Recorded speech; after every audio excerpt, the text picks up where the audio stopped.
Hi, welcome to the Mythical Cavern. It is Teaching Thursday, and today is our first lesson in tarot reading. So we're going to talk about the history of tarot today, and we're also going to talk about the difference between tarot and oracle cards, and just getting set up to do tarot readings today. So welcome to the Mythical Cavern. A brief history of the tarot is that tarot actually originated in the 1300s.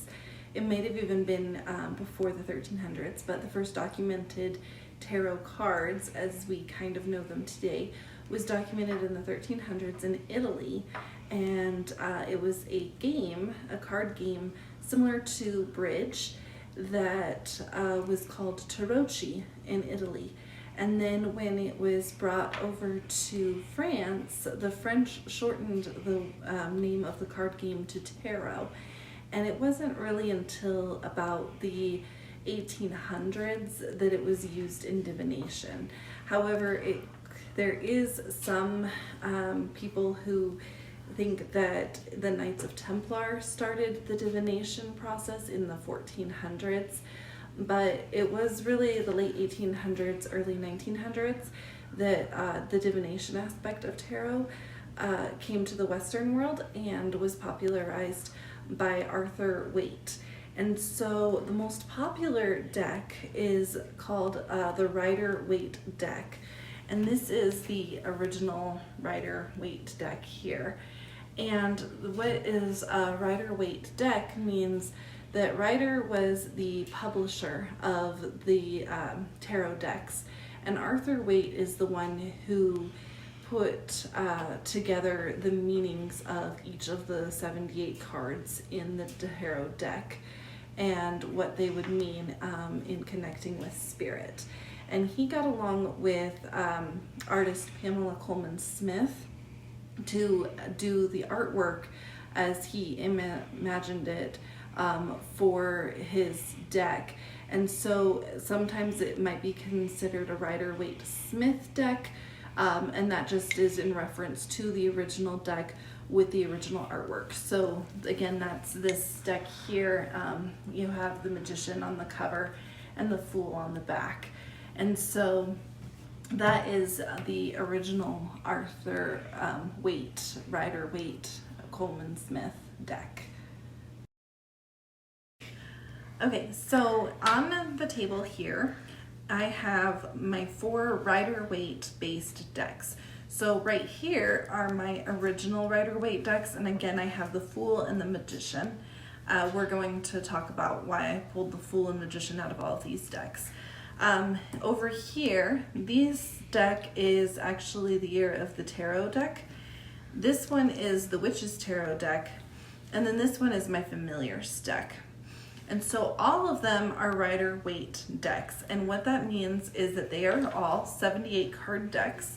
They have a lot of similarities amongst them. So these 3 particularly, the Witch's Tarot, the Year of the Tarot, and the original Rider-Waite deck, are very similar in their imagery. So if you look at the Fool right here, they all show a magician or a court jester going off of a cliff in some way, about to go off of a cliff with his head in the air. And then when you look down here at the magicians, they all have the infinity symbol above their heads, and they also have the 4 suits on the tables beside them. So these ones are definitely more in line, and you can use any of these decks to learn tarot. Moving to the Familiars deck, you can see that they pay a little bit of tribute to the Fool's court jester by having this cat lay on the jester's hat. And you can see the magic coming out of the book of spells over here in the Magician. However, if you're learning tarot and you want to learn the Rider-Waite, I would not go with the Familiar deck right away. Familiar deck, I would keep to once you are familiar with a more traditional deck. So any of these three would be more of the traditional decks. So this is an actual tarot deck. These all have 78 cards. They have the 22 major pip cards, which we will talk about major pip and minor pip next week in Learning Tarot. And then they have the other 56 minor pip cards. So this is what a tarot deck is. Okay, so now moving on to oracle decks. These are my two oracle decks over here. This one is Mystical Wisdom, and then this one is my medicine cards. They're Native American medicine cards. And with an oracle deck, you will see this is the Dove. And the Dove card, it says, take a leap of faith. And it says Dove under here. And then the medicine card, I have a raven, and it's number 16 is a raven. And so then they each come with their own little books. Like this is the Mystical Wisdom book. And I would look up what a dove means.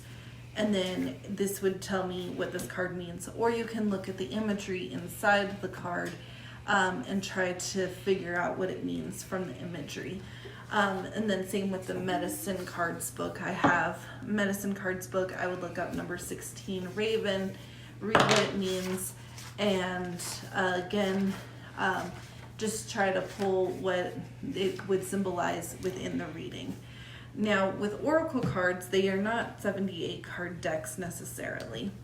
For instance, the Mystical Wisdom card deck, I believe, is only 48 cards long. And it's just different words, like you see with the dove. And then the raven is 41 cards, or the medicine cards. The raven is number 16 of 41 cards.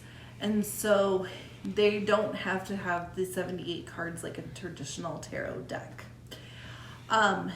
Now, one thing that is actually really interesting about oracle versus tarot is that you can also, if you want, you can use a traditional deck of cards. So I have my traditional bicycle cards of decks, and you can read a traditional card deck very similarly to the Rider-Waite Tarot that we had talked about. Only what you would do is you would have a suit, and each suit, so hearts, diamonds, spades, and clubs, those all would represent either wands, swords, cups, or pentacles. And what I can tell you is that in that hearts is equals cups, because that is the emotional card in tarot, and so hearts would be emotional. Diamonds are kind of materialistic. Pentacles are the materialistic or the earth card. And so diamonds would represent pentacles. Spades are, of course, similar to swords. They're, look kind of like a shovel or like some kind of tool that you'd use, knife. So spades would be swords. And then your clubs are similar to your wands. And how I remember that is because they look like 3-leaf clovers. And of course, 4-leaf clovers, 3-leaf clovers are superstitious, meaning that magical. So those are what you would use for your suits if you're doing a normal deck of bicycle playing cards. That's what you would use for your different suits. And then, of course, your joker is similar to the Fool. And depending on the kind of spread you want to do, which in a couple weeks we'll get into different spreads, you can definitely use this as your Fool.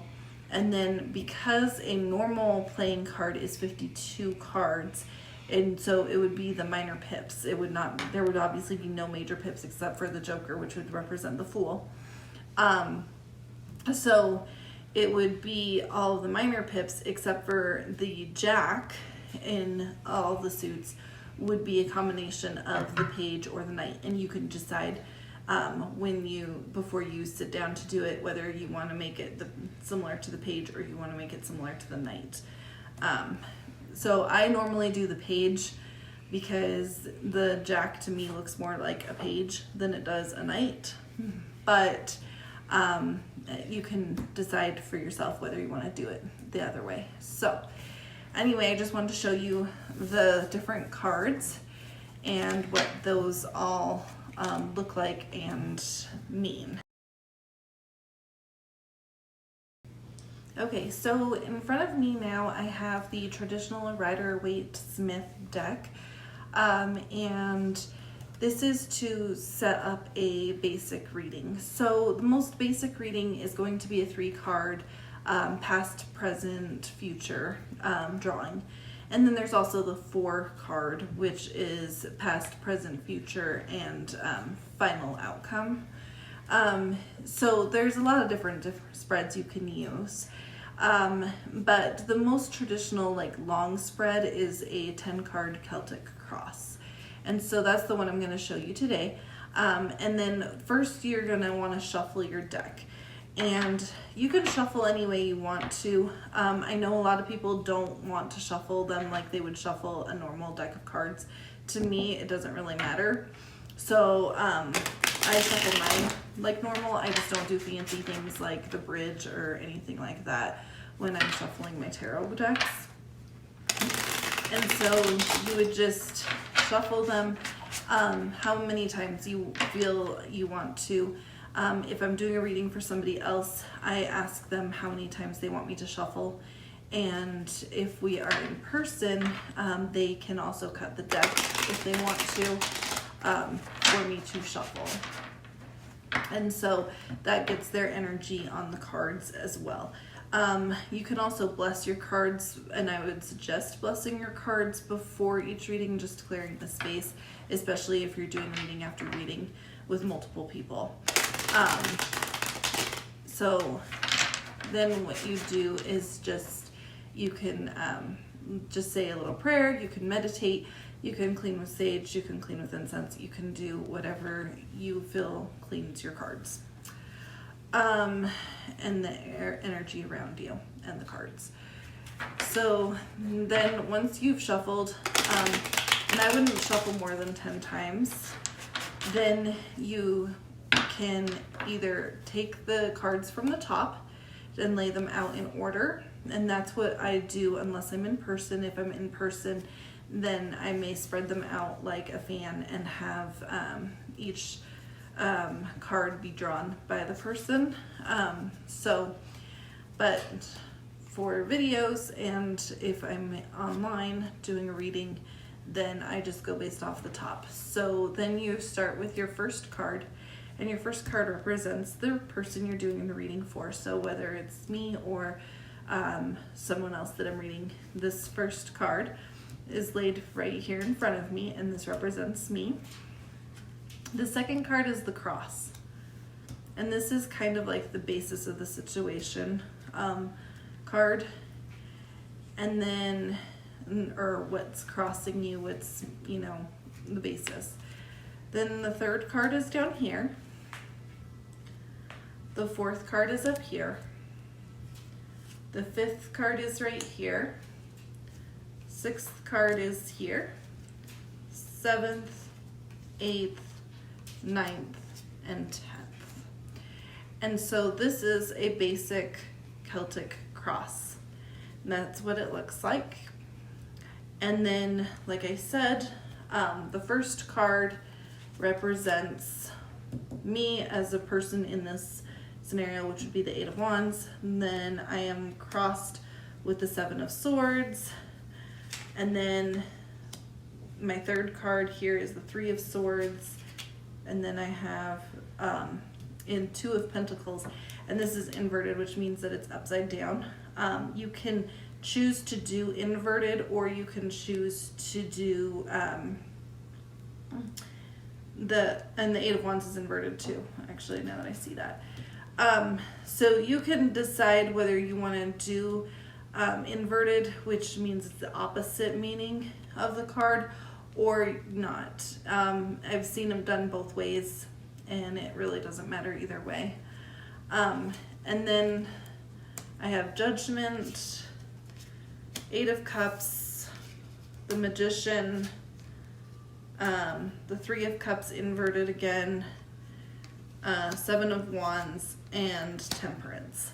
So the Temperance, my 10th card, is my final outcome, and then it just goes around the deck in order, and like I said, it's the basis of the situation, and then it's just different things depending on the kind of reading you're doing.